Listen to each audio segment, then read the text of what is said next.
મિત્રો આ રજાઓમાં statue of unity ફરવા જવું છે તો ત્યાં કઈ રીતે પહોંચી શકાય, ટોટલ કેટલો ખર્ચ થાય, આસપાસ શું જોવા જેવું, તેની તમામ માહિતી આજના વિડીયોમાં હું તમને આપીશ। સૌપ્રથમ મિત્રો, સ્ટેચ્યુ ઓફ યુનિટી પહોંચવા તમારે અમદાવાદથી અંદાજિત 180 કિલોમીટર, વડોદરાથી 90 કિલોમીટર તેમજ સુરતથી અંદાજિત 150 કિલોમીટર જેટલું અંતર કાપવું પડશે।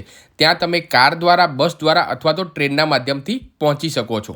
જો તમે કારના માધ્યમથી ગયા હો તો ત્યાં પહોંચી સૌપ્રથમ તમારી કાર પાર્ક કરવાના લાગશે 50 રૂપિયા। ત્યારબાદ આગળ વધશો તો આવી જશે મેઇન ટિકિટ કાઉન્ટર કે જ્યાં તમને સ્ટેચ્યુ ઓફ યુનિટી જોવા માટેના બે ઓપ્શન મળશે।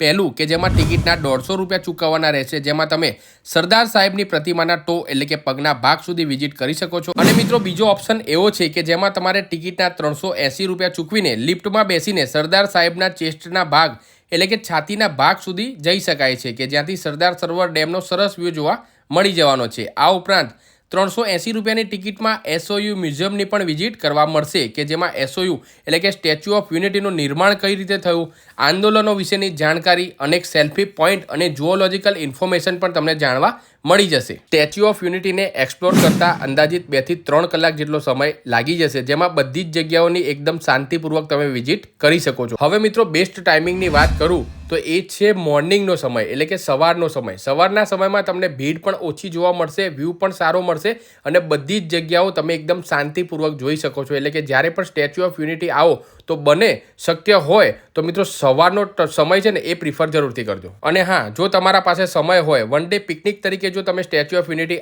આવ્યા હોય તો સ્ટેચ્યુ ઓફ યુનિટીની આસપાસ જોવાલાયક જગ્યાઓની વાત કરું તો jungle safari, pet zone, maze garden, Sardar Sarovar dam view point, glow garden, dinosaur park અને સાંજે લેસર શોની પણ તમે મજા માણી શકો છો કે જેમાં તમારો આખો દિવસ ક્યાં પસાર થઈ જશે તમને ખબર જ નહીં પડે અને ખૂબ જ મજા આવી જશે। તો આ વિડીયો તેવા તમામ મિત્રો સાથે જરૂરથી શેર કરજો કે જેમનો આ રજાઓમાં સ્ટેચ્યુ ઓફ યુનિટી આવવાનો પ્લાન હોય। જય જય ગરવી ગુજરાત, જય હિન્દ।